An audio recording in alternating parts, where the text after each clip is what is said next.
থেকে শরীফুল, সাইফুর রহমান, তারেক, তন্ময়। আপনারা এগুলো অ্যাকসেপ্ট করেন তো, এখনই ঢুকেন, গুগল ক্লাসরুমে ঢুকেন। এরা তো সবাই আজকে ক্লাসেও দেখতেছি, সবাই অনলাইনে আছে। অফলাইনে হ্যাঁ, আছে। মানে যাদের নাম বলেন ওনরা আজকে এখন ক্লাসেও জয়েন দিছে।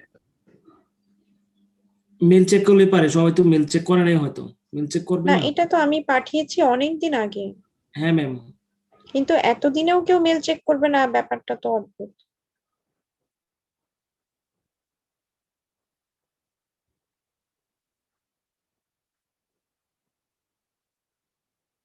কারণ আমি যদি আপনাদেরকে কোনো অ্যাসাইনমেন্ট দেই কিংবা কুইজ নেই, সেটা তো গুগল ক্লাসরুমেই নিব, আপনাকে তো অবশ্যই এখানে অ্যাড হতে হবে, তাই না?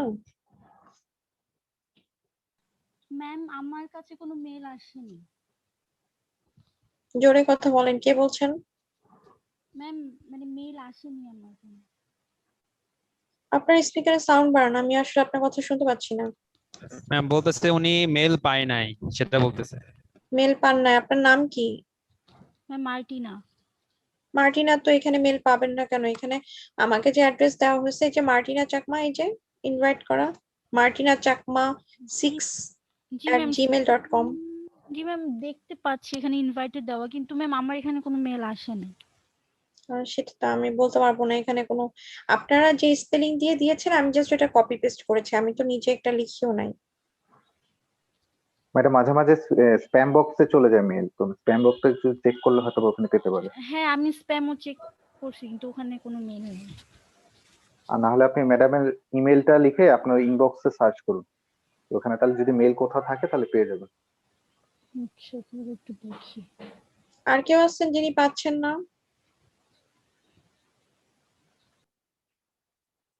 এখানে যারা আজকে ক্লাস করছেন তারা কি সব, মার্টিনা বাদে বাকিরা কি অ্যাড হয়েছেন?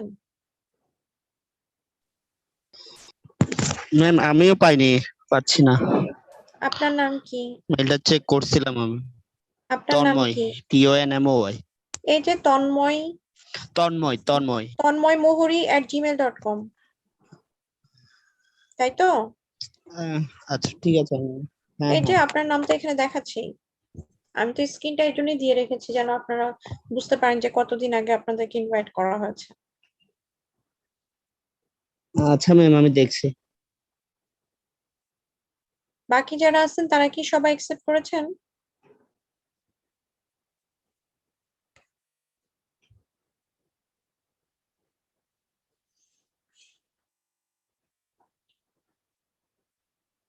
মানে আপনারা কম্পিউটার সায়েন্সের স্টুডেন্ট, আপনাদেরকে এভাবে যদি ধরে ধরে বলতে হয় তাহলে তো সমস্যা। ম্যাম হয়তো অনেকে হচ্ছে ম্যাম এবার গুগল হয়েছে। ক্লাসরুম ডাউনলোডই করে নাই হয়তো, কিন্তু মেল তো যাওয়ার কথা লিস্ট। সবাই মানে ফোনে গুগল ক্লাসরুম ডাউনলোড করে নিয়েন অ্যাপসটা।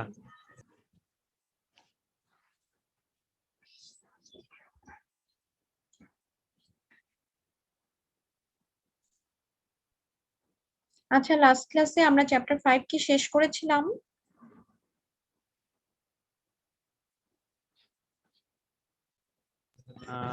না মনে হয় ফ্রিডম না। অফ এক্সপ্রেশন ক্লাস করেছিলেন এমন কেউ উপস্থিত আছেন? জি ম্যাম।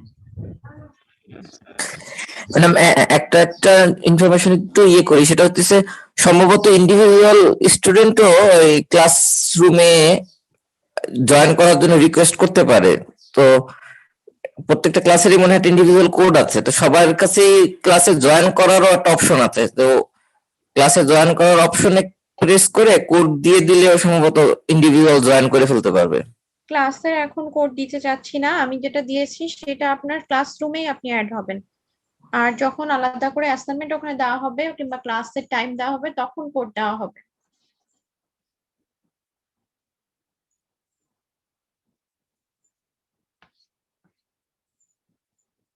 আমি আপনাকে স্ট্রিম দিয়ে দিচ্ছি, আপনি যদি মনে করেন আপনি এটা থেকেও আসতে পারেন।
যে কোডটা দিয়েছি এটা পেয়েছেন কিনা দেখেন।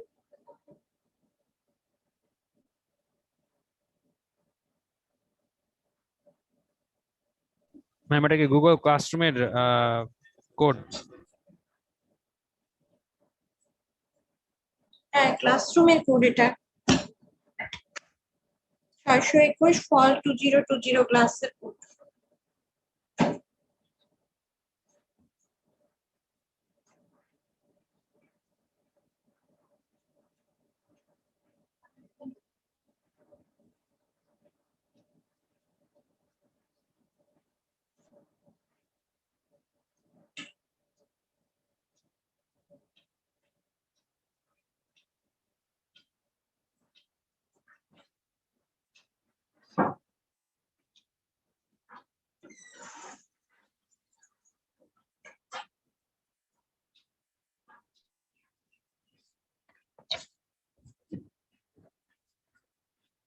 কোড দিয়ে কি ঢুকতে পেরেছেন?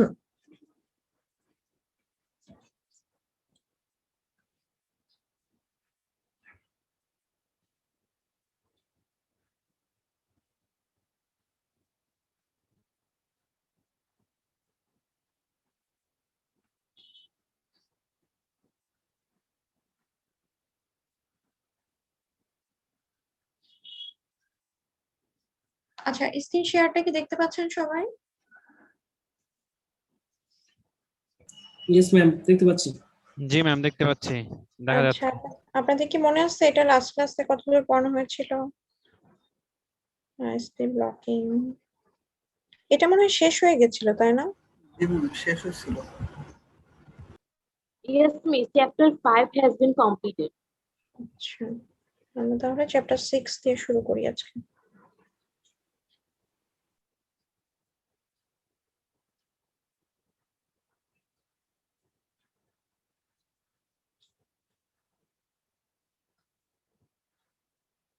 দেখতে পাচ্ছেন সবাই?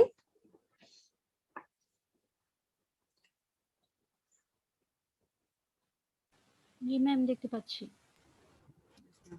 ইন্টেলেকচুয়াল প্রপার্টি নিয়ে আমরা আজকে পড়বো। যেহেতু আমরা কম্পিউটার সায়েন্সের স্টুডেন্ট, ইন্টেলেকচুয়াল প্রপার্টি সম্পর্কে আমাদের সবারই কম বেশি আইডিয়া থাকার কথা। আপনাদের ধারণা আছে তো ইন্টেলেকচুয়াল প্রপার্টি কোনগুলাকে বলে?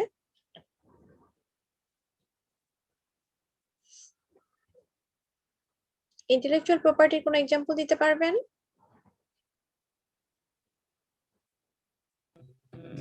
না ম্যাম, জানা নাই। জানা নাই? আচ্ছা, সবারই কি জানা নাই?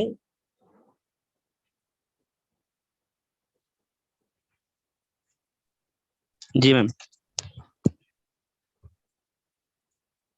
আপনাদের কারোরই ইন্টেলেকচুয়াল প্রপার্টি সম্পর্কে ধারণা নাই, ব্যাপারটা আমার কাছে খুবই অবাক লাগছে। ম্যাম, কেউ একটা কোনো প্রবলেমের সলিউশন বের করলো বা কোনো একটা ইনোভেটিভ কোনো একটা আইডিয়া জেনারেট করলো, এই যে প্রপার্টিটা, এইটা হচ্ছে ইন্টেলেকচুয়াল প্রপার্টি আর কি। আপনারা কেউ ছবি আঁকতে জানেন? ম্যাম, পেটেন্ট বা কপিরাইট এসব কি? আপনারা কি কেউ নরমাল ছবি আঁকতে জানেন কাগজে কলমে? ম্যাম এটা বেসিক্যালি একটা যদি বলি যে কপিরাইট ক্লেম করে না মাঝে মধ্যে আমাদের কোথাও কোনো ওয়েবসাইটে, যেমন আমরা কোনো কন্টেন্ট চুরি করলে বা কোনো ইমেজ চুরি করলে বা কোনো ইমেজ নিয়ে আসলে সেগুলা কপিরাইটের উপরে পড়ে, বা কোনো আচ্ছা, ইউটিউবে আমি এত ভিডিও। কঠিন ভাবে কেন চিন্তা করব, এটা তো আমি বুঝতাম না। আমি এত কঠিন করে কেন চিন্তা করব? আপনি কি গান গাইতে পারেন? না ম্যাম। কেউ আছেন যিনি গান গাইতে পারেন এখানে? কেউ গান গাইতে পারেন? আপনার ছোটবেলায় কেউ কখনো ড্রয়িং করেন নাই? ম্যাম আমরা তো বায়োলজিতে চিত্র আঁকছি, করছি ম্যাম। নরমাল যে আঁকা আপনি যে বায়োলজিতে চিত্র এঁকেছেন সেটা কি নিজে হাতে এঁকেছেন না ট্রেসিং পেপার দিয়ে ছাপ দিয়ে এঁকেছেন? না, নিজে হাতেই আঁকছি ম্যাম। আপনি যদি নিজে হাতে এঁকে থাকেন তাহলে সেটাও আপনার ইন্টেলেকচুয়াল প্রপার্টি। বোঝা গেছে কত সহজ? হ্যাঁ ম্যাম। আপনারা কেউ ইন্টেলেকচুয়াল প্রপার্টির উদাহরণ দিতে পারছেন না, আমি তো ম্যাম, আগে থেকে বললাম। এটা হচ্ছে আমরা হিউম্যান ব্রেন ইউজ করে আমরা যেটা আর্ট করি বা যেটা নিয়ে ভাবি, যেটা আপনি ওন করেন, আপনার একটা প্রতিভা। এর চেয়ে সহজ ভাষায় বলা সম্ভব না। ইন্টেলেকচুয়াল প্রপার্টি হচ্ছে ইন্ডিভিজুয়াল হিউম্যানের প্রতিভা। আচ্ছা, এখানে আমরা শুরু করছি। আমরা এখন ডেসক্রিপটিভ ওয়েতে যদি যাই, what does the term intellectual property encompass and why are companies so concerned about protecting it? আমাদের এখানে যেটা হয় যে আমরা বিভিন্ন রকম সফটওয়্যারের মালিকানাধীন হতে পারি, তাই না? আমরা যেহেতু এখানে কম্পিউটার সায়েন্স পড়াশোনা করে আপনার সফটওয়্যার ইঞ্জিনিয়ার হচ্ছেন, তার মানে কম বেশি সবারই এখানে নতুন নতুন উদ্ভাবনের সুযোগ আছে, এবং চাইলে আপনি অনেক কিছুই আপনার ইন্টেলেকচুয়াল প্রপার্টি যেগুলো আছে সেগুলোকে কাজে লাগাতে পারেন। What are the strength and limitation of using copyright, patent এবং trade secret law about protecting the intellectual property? আমরা আজকে এগুলো নিয়ে দেখবো। নর্মালি আমরা এগুলো সম্পর্কে কম বেশি শুনি, কিন্তু আমাদের আসলে ক্লিয়ার আইডিয়া নাই যে হচ্ছে পেটেন্ট বা কপিরাইট বা ট্রেড সিক্রেট ল এগুলো কি। আচ্ছা হাসান, আপনি যে নক দিয়েছেন, আপনার ইমেল অ্যাড্রেস কি হাসান?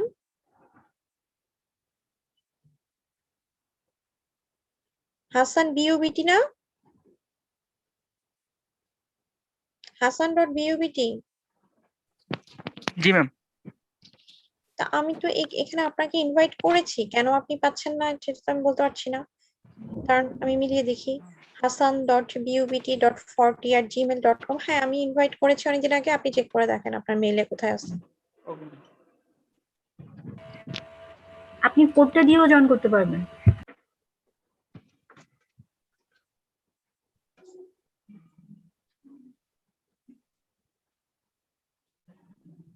আচ্ছা, আমি যেখানে পড়ছিলাম স্ট্রেনটা কি এবং হোয়াট ইজ প্লাগারিজম সম্পর্কে আপনারা এখন নিশ্চয়ই কম বেশি সব জায়গায় শুনছেন যে আমরা বিভিন্ন ধরনের প্রজেক্ট বা থিসিস যেগুলো করছি সেগুলোতে প্লাগারিজম যে চেক করা হয়, বা আপনি যখন কোনো পেপার পাবলিশ করেন কিংবা আপনি কোনো কনফারেন্স পেপার নিয়ে জার্নাল পেপার নিয়ে কাজ করেন, তখন সেগুলো যে প্লাগারিজম চেক করা হয় সেগুলো সম্পর্কে শুনেছেন কম বেশি? Yes, miss, শুনেছি।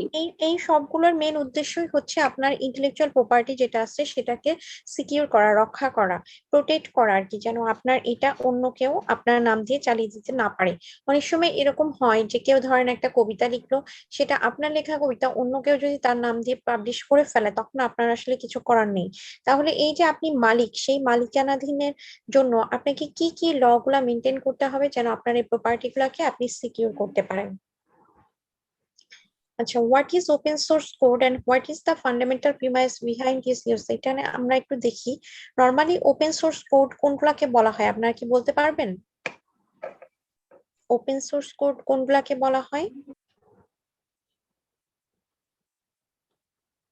ম্যাম ওপেন সোর্স মানে যেটা সবার জন্য উন্মুক্ত আর কি, আমরা ফ্রি ইউজ করতে পারি। যেগুলাকে যে কেউ সহজে ইন্সপেক্ট করতে পারবে, মডিফাই করতে পারবে, আবার এটাকে যদি আপনি এনহ্যান্স করতে পারেন, সেই কোডগুলো আমাদের ওপেন সোর্স কোড। এখানে আমাদের আরেকটা কোশ্চেন আছে, what is the essential difference between competitive intelligence and industrial espionage and how is competitive intelligence gathered? এখানে আমি বেশ কিছু জিনিস অ্যাড করে দিয়েছি। ইন্ডাস্ট্রিয়াল এসপিওনেজ সেটা হচ্ছে gathering information through illegal means to get an upper hand over year competitor. আমরা এখানে ইন্ডাস্ট্রিয়াল এসপিওনেজ বলতে বুঝি, আপনি ধরেন কোনো কম্পিটিটর যদি আপনার এমন থাকে, একই ধরনের কোম্পানি কিংবা একই ধরনের প্রোডাক্ট নিয়ে আমরা কাজ করছেন, তাহলে তাদের ইলিগাল ওয়েতে আপনি যদি অন্য কোনো কোম্পানির যারা আপনার কম্পিটিটর তাদের কিছু ইনফরমেশনকে আপনি হ্যাক করে নিয়ে আসতে পারেন বা গ্যাদার করতে পারেন, সেই ইনফরমেশন গুলা পাওয়ার জন্য যে ব্যবস্থা সেটাকে আমরা এখানে বলছি ইন্ডাস্ট্রিয়াল এসপিওনেজ। এরপরে আমাদের আছে কম্পিটিটিভ ইন্টেলিজেন্স। কম্পিটিটিভ ইন্টেলিজেন্সটা হচ্ছে knowing how good your business is versus competition. Actually industrial এসপিওনেজের ক্ষেত্রে যে আপনি যেটা করছেন যে আপনি একটা ইলিগাল ওয়েতে এখান থেকে সুবিধা নেওয়ার চেষ্টা করছেন, আর কম্পিটিটিভ ইন্টেলিজেন্স সেটা হচ্ছে আপনি আসলে বিজনেসের ক্ষেত্রে কতখানি ভালোভাবে আপনি এফোর্ট দিতে পারছেন, এটাকে কিভাবে আপনার নলেজটাকে আপনি কাজে লাগাতে পারছেন। আরো একটা টপিক আমাদের এখানে আসছে, সেটা হচ্ছে সাইবার স্কোয়াটিং। সাইবার স্কোয়াটিংটা কি and what strategy should be use to protect an organization from it?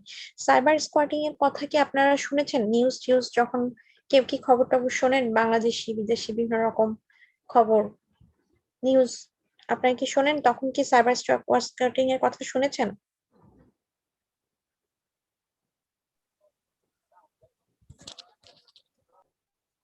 Cyber squatting এর কথা কেউ কি শুনেছেন? না ম্যাম, এরকম মনে হয় শুনি নাই। আচ্ছা, তাহলে আমরা একটু বলবো। এক মিনিট, আমি একটু গেটটা খুলে দিয়ে আসি। হ্যাঁ, আমার বাসায় গেস্ট এসেছে তো। Okay ma'am.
আচ্ছা, আমরা যেটা করছিলাম সার্ভার স্কোয়াটিং এর ক্ষেত্রে, server squatting is the practice of registering as internet domains identical or similar to a third-party company name or trademark with bad faith intent to profit from the goodwill of the third-party brand or the hope of reselling them as a profit.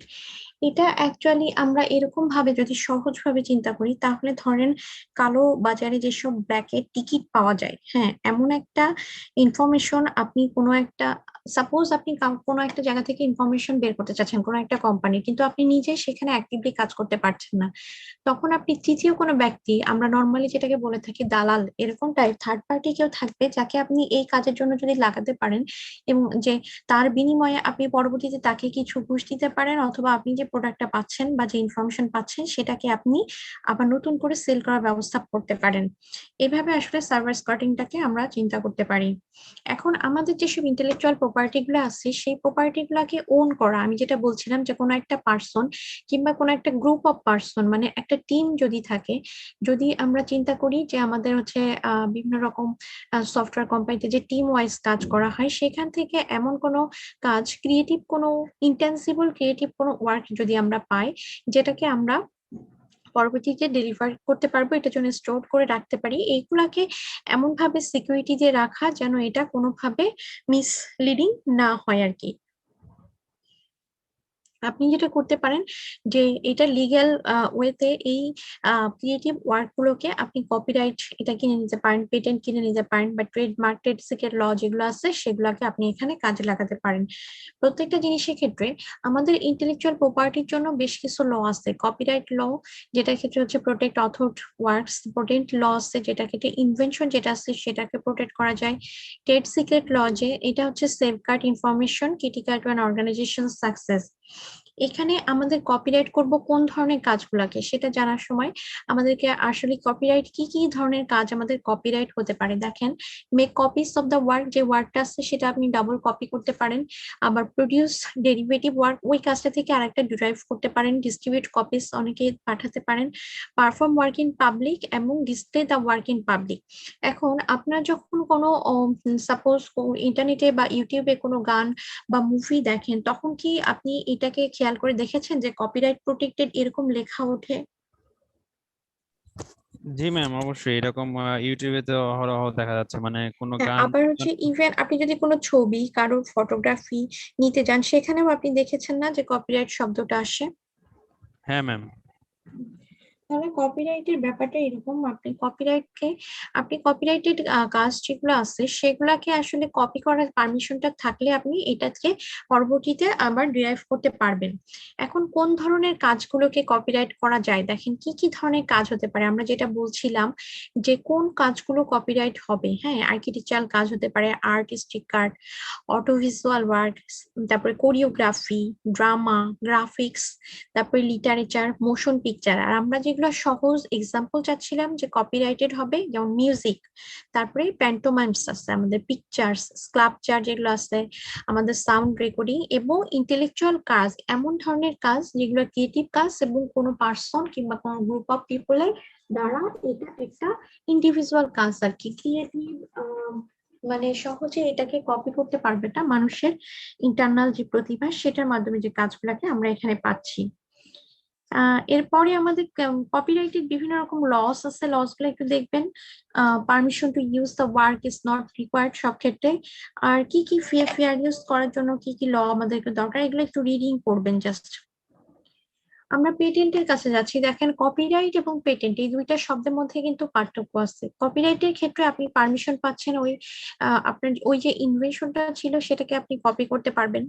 আবার এই ইনভেনশনটাকে আমরা যেটা বললাম derivative আকারে derive করতে পারবেন, আপনি এটাকে পাবলিকলি পোস্ট করতে পারবেন। পেটেন্টের ক্ষেত্রে যেটা হবে যে এই যে একটা প্রপার্টি থাকছে, সেই প্রপার্টি রাইটের জন্য আপনাকে এই পেটেন্ট, কোনো একটা ইনভেনশনের পুরো পেটেন্টটা কিনে নিতে হবে, আদারওয়াইজ আপনি এটাকে ইউজ করতে পারবেন না।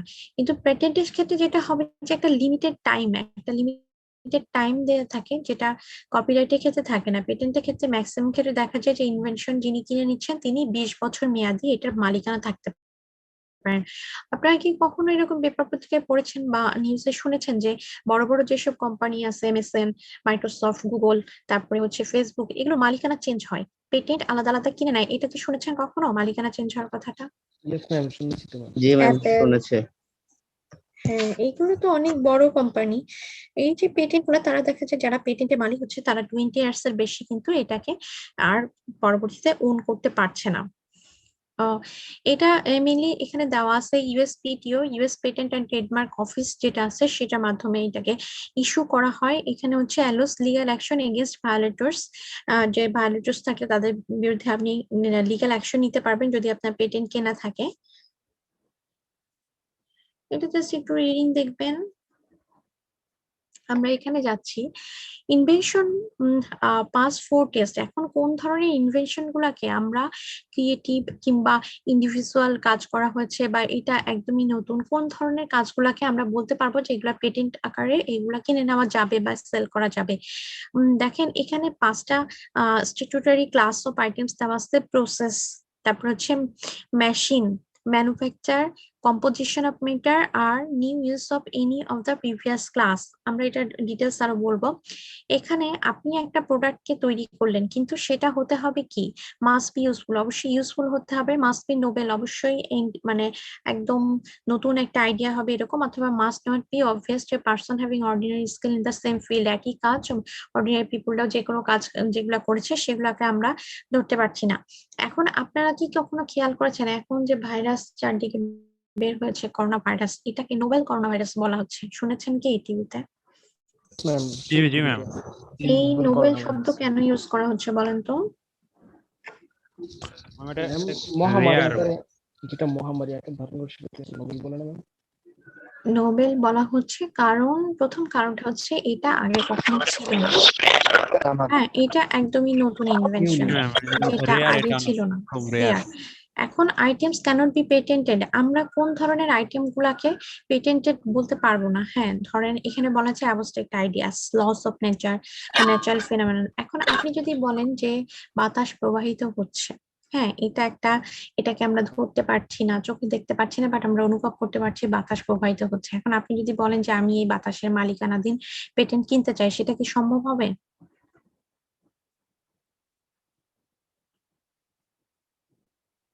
সেটা কি সম্ভব হবে? ন্যাচারাল যেসব ওয়ার্কস আছে, ন্যাচারাল যেসব ফিনোমেনা, এগুলা কিন্তু নিউ ইনভেনশন এবং ইন্টেলেকচুয়াল প্রপার্টির মধ্যে আসে, কিন্তু এগুলা তো আপনি মালিকানাধীন পাবেন না। তাহলে আপনি বলতে পারবেন না যে এই পেটেন্ট আমি কিনে নিতে পারবো কিংবা এই পেটেন্ট আমি সেল করতে পারবো। সফটওয়্যার পেটেন্টের ক্ষেত্রে দেখেন বলা হচ্ছে ফিচার থাকতে পারে, কোনো ফাংশন, কোনো একটা প্রসেস, এরকম বিভিন্ন ধরনের কাজ, সফটওয়্যার রিলেটেড কাজ করে প্রচুর পেটেন্ট সারা ওয়ার্ল্ডে সেল হয়।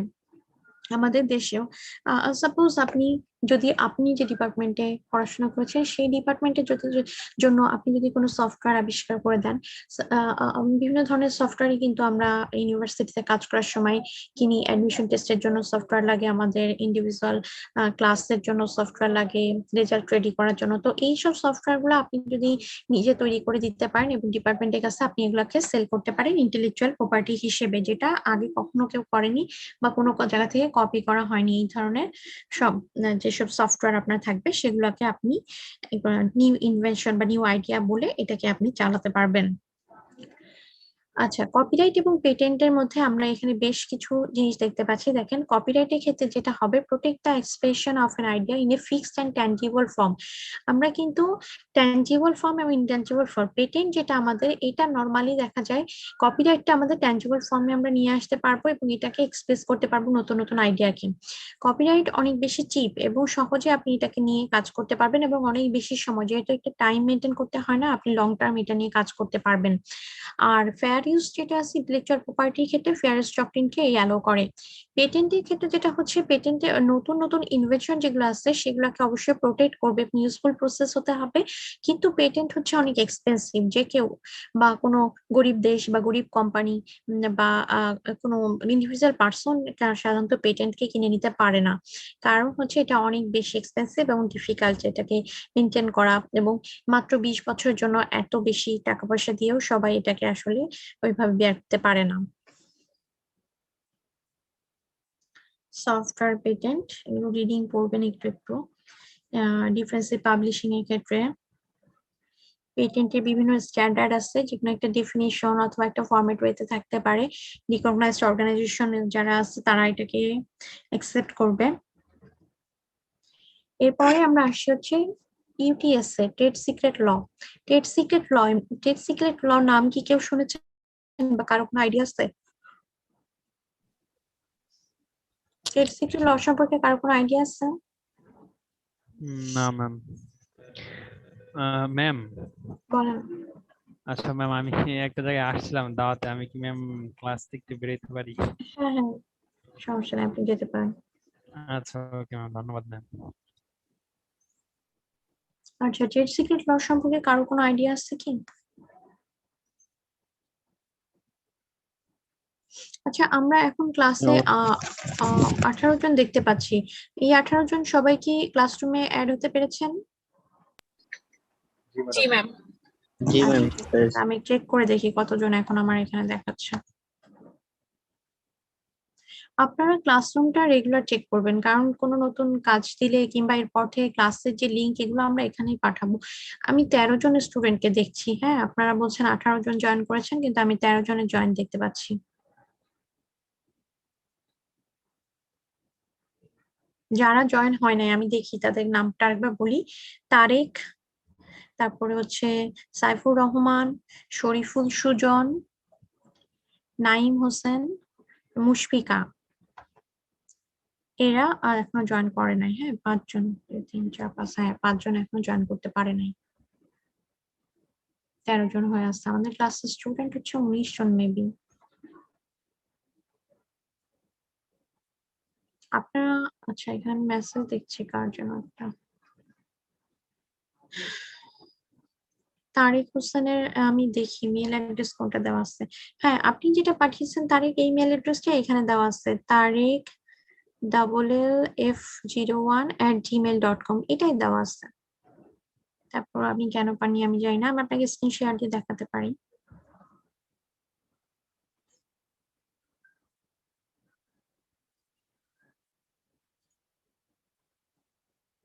তারেক, আপনি স্ক্রিনটা দেখেন, দেখছেন? এই যে লাস্টের এটা আপনার নাম, দেখতে পাচ্ছেন তারেক?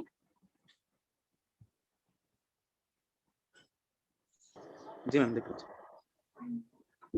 আপনারা মেল গুলাকে রিফ্রেশ করবেন, আর মেল একটু খুঁটিয়ে দেখবেন যে আপনার মেল ওভারফ্লো হয়ে গেছে কিনা। ওভারফ্লো হয়ে গেলে অনেক সময় মেল সাধারণত ওনারা পান না।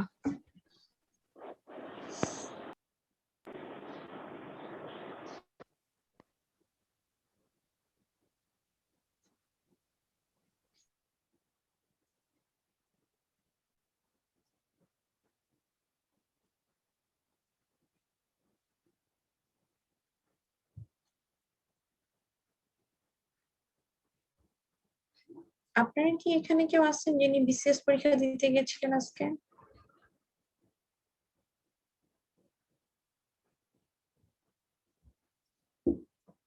আজকের স্টুডেন্টদের মধ্যে কেউ কি বিসিএস দিতে গেছিলেন?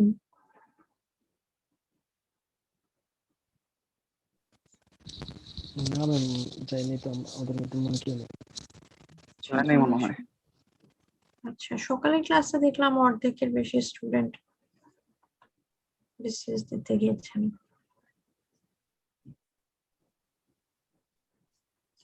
আচ্ছা, আমরা টেট সিক্রেট ল ক্ষেত্রে যেটা দেখছিলাম, uniform TET secret act establish করা হয়েছিল মেনলি টেট সিক্রেট ল হিসেবে। টেট সিক্রেট লর মধ্যে আমাদের যেগুলো আছে মেনলি বিজনেসের বিভিন্ন রকম information represent something of economic value, cost to develop যে কোনো একটা ই-কমার্স বেসড অনলাইনে কোনো টেকনোলজি আপনি যখন লঞ্চ করতে যাবেন তখন সেটার জন্য ডেভেলপ করার জন্য যে কস্টটা, ইউনিকনেস অর নোভেলটি, মানে এটা একেবারে ইউনিক কিনা, ইন্টেলেকচুয়াল প্রপার্টি ক্ষেত্রে আমরা যেটা দেখলাম যে নোভেল মানে এর আগে কখনো ছিল না, অ্যাবস্ট্রাক্ট কিনা, আননোন টু দ্য পাবলিক, পাবলিকের কাছে এটা নোন না, মানে পাবলিক আগে থেকে এই ধরনের বা এটা সিমিলারিটিস এরকম কোনো প্রোডাক্ট বা সফটওয়্যার ইউজ করেন নাই, একেবারে নতুন এবং ক্যাপ কনফিডেন্সিয়াল রাখবে আপনার ল সম্পর্কে। আপনার যে হার্ডওয়্যার বা সফটওয়্যার রিলেটেড যেটা কাজ থাকবে সেটাকে কোয়ালিফাই করার জন্য টেট সিক্রেট ল আপনি ইউজ করতে পারেন, এটাকে পুরোপুরি প্রোটেকশন দেওয়ার জন্য। যেটা হচ্ছে মেনলি আমাদের এখানে আরো আমরা দেখছি নন কম্পিট এগ্রিমেন্ট এবং সেফগার্ড রিডিং দেখবেন। আমরা মেনলি দেখলাম যে আমাদের যেসব ইন্টেলেকচুয়াল প্রপার্টি আছে সেগুলাকে আমরা কিভাবে একটা প্রোটেকশন সিস্টেমের মধ্যে নিয়ে আসতে পারি। টেট সিক্রেট লর ক্ষেত্রেও বেশ কিছু অ্যাডভান্টেজ আছে। পেটেন্টের ক্ষেত্রে আমরা যেখানে বেঁধে যাচ্ছিলাম যে পেটেন্ট আসলে অনেক কস্টলি, এক্সপেন্সিভ এবং 20 বছর মেয়াদি, মানে এটা সময় খুব কম। কপিরাইটের ক্ষেত্রেও দেখা গেছে যে এটাকে আপনি কপি করতে পারছেন, বাট একেবারে এটাকে যেহেতু আপনি ডিরাইভ করতে দিচ্ছেন পরবর্তীতে এটা নষ্ট হয়ে যাওয়ার একটা পসিবিলিটি থেকে যায়। সেক্ষেত্রে আপনি যদি টেট সিক্রেট ল ইউজ করেন, এটার যেসব অ্যাডভান্টেজ আছে তার মধ্যে আছে নো টাইম লিমিটেশন, এটা আসলে কোনো টাইম লিমিটেশন নাই, আপনি আজীবন ইউজ করতে পারবেন। No need to file an application, এটার জন্য আপনাকে নতুন করে কোনো অ্যাপ্লিকেশনও করতে হচ্ছে না। রুলড ইনভ্যালিড বাই কোর্টস এর মাধ্যমে পেটেন্টকে কিন্তু সহজেই এটাকে ইনভ্যালিড করে দেওয়া যায় যদি আপনি লিগ্যালি অ্যাকশন নেওয়ার কথা চিন্তা করেন, যেগুলোর ক্ষেত্রে টেট সিক্রেট লর ক্ষেত্রে আপনাকে কোনো অ্যাপ্লিকেশন ফিও দেওয়া লাগছে না। তার মানে প্রত্যেকটারই কিছু অ্যাডভান্টেজ এবং ডিসঅ্যাডভান্টেজ আছে। ট্রেড সিক্রেট ল এবং পেটেন্ট যেগুলো ছিল এবং আমাদের কপিরাইট, প্রত্যেকটারই অ্যাডভান্টেজও আছে, ডিসঅ্যাডভান্টেজও আছে। এরপরে আমাদের যেটা আসছে সেটা হচ্ছে প্ল্যাগারিজম, যেটা আমাদের খুব পপুলার একটা টার্ম এখন। এখন আমরা সব ইউনিভার্সিটিতেই প্ল্যাগারিজম সফটওয়্যার ইউজ করার চেষ্টা করছি, যেমন হচ্ছে আমাদের জাহাঙ্গীরনগর ইউনিভার্সিটিতে এখন প্ল্যাগারিজম ইউজ করা হচ্ছে। তো পরবর্তীতে আপনারা যারা প্রজেক্ট বা থিসিস এর কাজ করবেন তাদেরকেও আসলে কাজগুলা এমন ভাবে করতে হবে যেন কাজগুলা ইউনিক হয়। মোটামুটি 30% পর্যন্ত কপি হয়তো অ্যাকসেপ্টেড, এরপরে বেশি কপি করলে আপনার প্রজেক্ট গুলা বা থিসিস গুলা হয়তো অ্যাকসেপ্ট হবে না। তো প্লাগারিজম সফটওয়্যারের ক্ষেত্রে যেটা হয় যে many student do not understand what constitute plagiarism. এটা ক্ষেত্রে প্লাগারিজম সফটওয়্যার ইউজ করার আগে আমাদের যেটা করতে হবে যে আমাদের এখানে যেসব এমপ্লয়ি আছে বা আমাদের যেসব স্টুডেন্ট যারা আছে তাদেরকে সবাইকে পাবলিকলি এটা সম্পর্কে ইনফর্ম করা যেটা আসলে কাজ কি এবং প্লাগারিজম সফটওয়্যার ইউজ করা হচ্ছে, যেন পরবর্তীতে সে ক্ষতির সম্মুখীন না হয়। যে আপনি একটা প্রজেক্ট কাজ করে পুরো জমা দিয়ে ফেলেন, পরবর্তীতে জানা গেল যে আপনার প্লাগারিজম সফটওয়্যারের কারণে আপনার এটা আটকে গেছে, তো আপনার রেজাল্ট আটকে গেল। সেটা যেন না হয়, আমাদের ডাটাবেজে যেসব আগের ইনফরমেশন যেহেতু ম্যাটেরিয়াল থাকছে, আপনাকে আগে থেকে ইনফর্ম করা যে প্লাগারিজম সফটওয়্যার ইউজ করা হবে, সো আপনি যেন ইন্ডিভিজুয়ালি ভালোভাবে কাজ করেন। Steps to combat student plagiarism. প্লাগারিজমের জন্য আমাদের যেটা করতে হবে, হেল্প স্টুডেন্ট আন্ডারস্ট্যান্ড, আসলে স্টুডেন্টদেরকে আগে থেকে বলতে হবে এটা আসলে প্লাগারিজম কি কাজ করে বা কিভাবে show student how to document web pages গুলাকে কিভাবে ডকুমেন্ট আকারে রাখতে পারবে। Schedule major writing assignment portions আপনি নিজেও এটা চেক করে নিতে পারবেন যদি আপনাকে এখানে অ্যাসাইন করা হয় এবং আপনাকে যদি পাসওয়ার্ড দিয়ে দেওয়া হয়, তাহলে আপনার পেপারে কতটুকু মিল আছে অন্যগুলোর সাথে বা আপনার পেপার কতটুকু অথেন্টিক সেটাকে আপনি এখানে নিজে থেকে এখানে চেক করে নিতে পারবেন। তো প্লাগারিজমে বেশ কিছু সুবিধাও আমাদের আছে। এক্ষেত্রে আমরা যেটা হবে স্টুডেন্টরা বা টিচাররাও অনেক মনোযোগের সাথে কাজ করবে এবং নতুন নতুন আইডিয়া ইনভেনশন আমরা পাবো। এরপরে আমাদের যেটা আছে রিভার্স ইঞ্জিনিয়ারিং। রিভার্স ইঞ্জিনিয়ারিং এর নামের আগে কখনো শুনেছেন?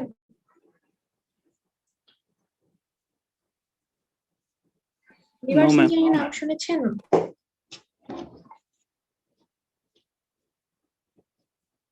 রিভার্স ইঞ্জিনিয়ারিং ক্ষেত্রে যেটা হবে যে আপনার যে প্রসেসটা বা আপনার কোনো একটা স্ট্রাকচার আপনি ইউজ করে কোনো একটা কাজ করেন, পরবর্তীতে ওইটাকে আবার কাজে লাগিয়ে নতুন ভাবে উল্টাভাবে আপনি কাজে লাগাতে পারবেন। রিভার্স ইঞ্জিনিয়ারিংটা কি?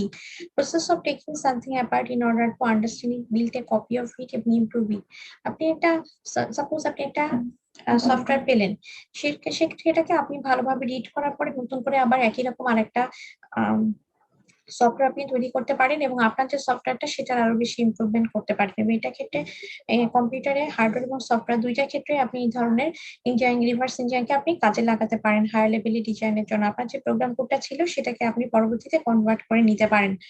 একটা সময় ছিল যে অন্যান্য বিভিন্ন দেশে কিন্তু রিভার্স ইঞ্জিনিয়ারিং নিষিদ্ধ থাকলেও আমাদের দেশে ক্ষেত্রে কিন্তু রিভার্স ইঞ্জিনিয়ারিং নিষিদ্ধ না, কারণ আপনি কোনো একটা স্ট্রাকচারকে কাজে লাগিয়ে আবার নতুন হুবহু এরকম একটা বা প্রোডাক্ট যদি আমরা বলি বা সফটওয়্যার যদি বলি আপনি আবার তৈরি করতে পারেন।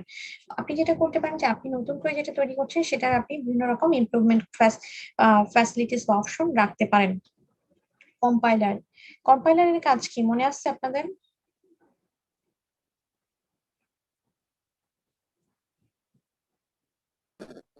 কম্পাইলারে কাকে বলে সেটা মনে আছে?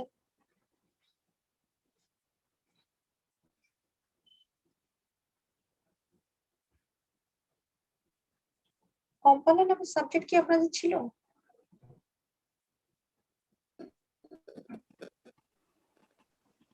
Madam compiler high level Transfer করা। ল্যাঙ্গুয়েজকে এক language থেকে অন্য language। ল্যাঙ্গুয়েজে কনভার্ট করে থাকে।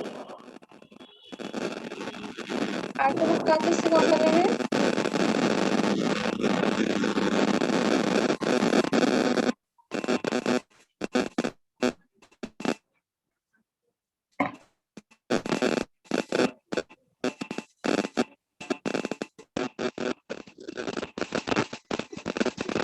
একটু রেজ হ্যান্ড করেন তো, Hello, ma'am. কার কম্পাইলার ছিল অনার্সে, একটু হাত তোলেন।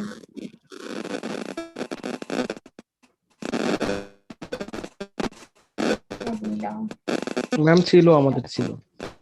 তিনজনের নাম দেখতে পাচ্ছি, হাত তোলা Ma'am. দেখতে পাচ্ছি।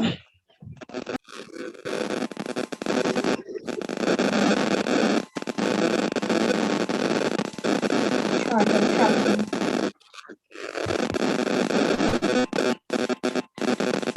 আচ্ছা, কেউ যদি দুইটা অ্যাকাউন্ট খুলে থাকেন তিনি একটু অফ করেন একটা অ্যাকাউন্ট। আপনার দুইটা অ্যাকাউন্টের জন্য আমাদের এখানে স্পাইক হচ্ছে, ভয়েস সমস্যা হচ্ছে, স্পিকার সাউন্ডের। সবাইকে মিউট করে দেন।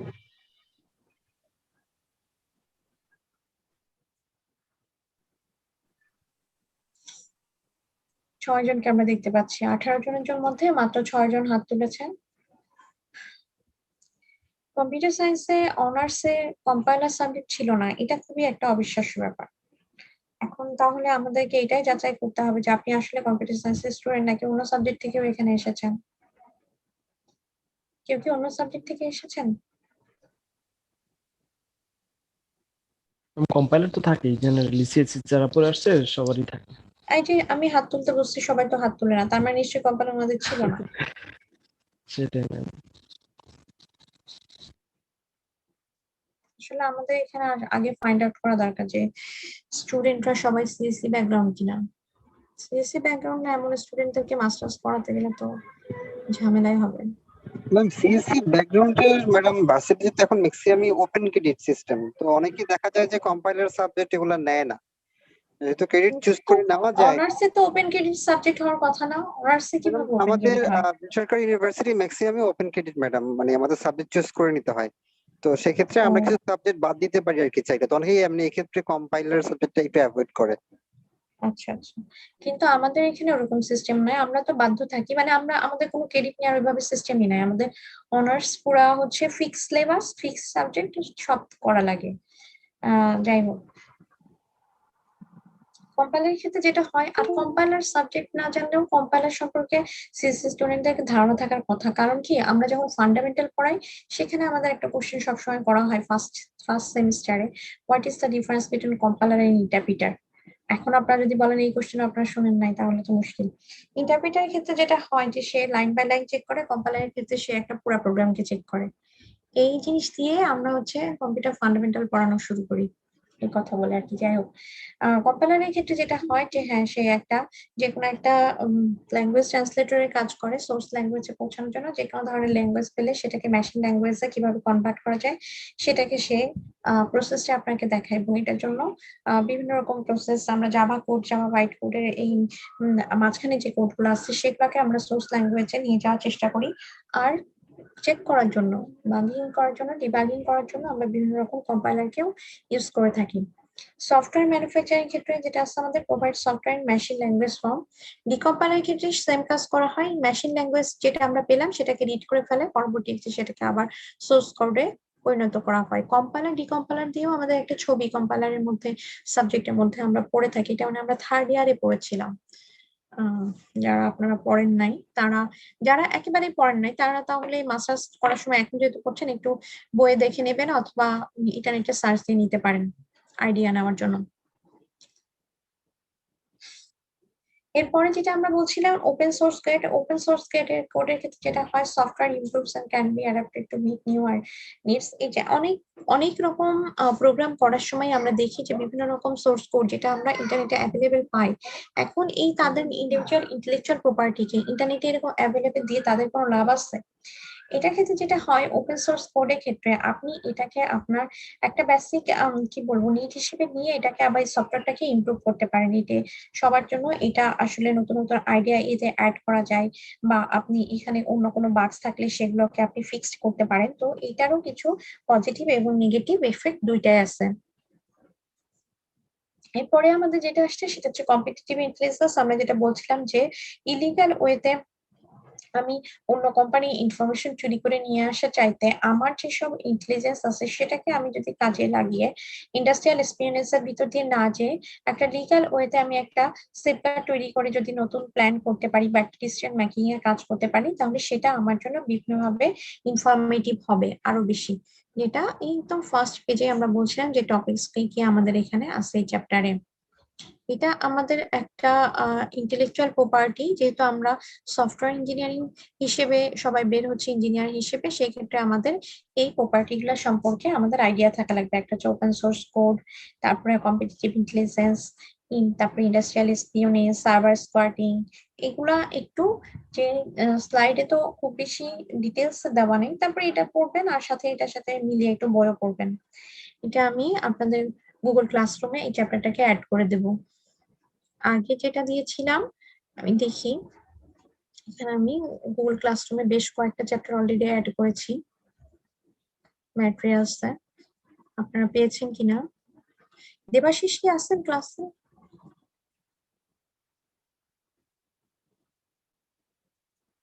দেবাশিস কি ক্লাসে আছেন? ম্যাম উনি ছুটি নিয়েছিল মেবি। আচ্ছা আচ্ছা, জি ম্যাম তাহলে আসি ম্যাম। ক্লাসরুমে যারা আছেন তারা হয়তো দেখতে পাবেন আমি এখানে 1 2 3 4 চারটা চ্যাপ্টার অ্যাড করেছি। আর চ্যাপ্টার 5 আর 6 তাহলে আমি আজকে অ্যাড করে দেব, আপনারা এখান থেকে নিয়ে নেবেন। জি ম্যাম, ক্লাসরুমে তো আপনি যে 4 চ্যাপ্টারের স্লাইড দিয়েছেন এটা পাইছিলাম। পাইছেন না? হ্যাঁ, হ্যাঁ আমি এটা গ্রুপে বলে সহজ দিচ্ছি। হয় আর কি, মানে হ্যাঁ ইনফরমেশন জি গুলো ম্যাম, আপনাদের কাছে পাঠাতে আমার জন্য ইজি হবে জি এবং ম্যাম, আপনাকেও মানে খোঁজাখুঁজি করে ওকে ফোন দেওয়া লাগবে না। জি ম্যাম, এটা জি তো ম্যাম। হয়। হুম। ঠিক আছে, আজকে আমি ক্লাস তাহলে এই পর্যন্ত। আপনাদের যেহেতু দেবাশিস চলে গেছেন, অন্য কেউ একজন কি অ্যাটেন্ডেন্স আমাকে পাঠাতে পারবেন সিআর এর অ্যাটেন্ডেন্স আমি দায়িত্ব পাঠাই নিয়ে? দেবো, সমস্যা নেই। 17 জন আজকে প্রেজেন্ট আছে। আমি হ্যাঁ, 17 জন আমাকে বাদ দিয়ে আর কি। জি ম্যাম, 17 জন। আপনাকে দিয়ে 18 জন, আপনাকে বাদ দিয়ে 17 জন কি টোটাল। হুম, আচ্ছা ঠিক আছে, তাহলে সবাই ভালো থাকবেন, শেষ করে দিচ্ছি। জি ম্যাম, ওকে ম্যাম। ভালো থাকবেন।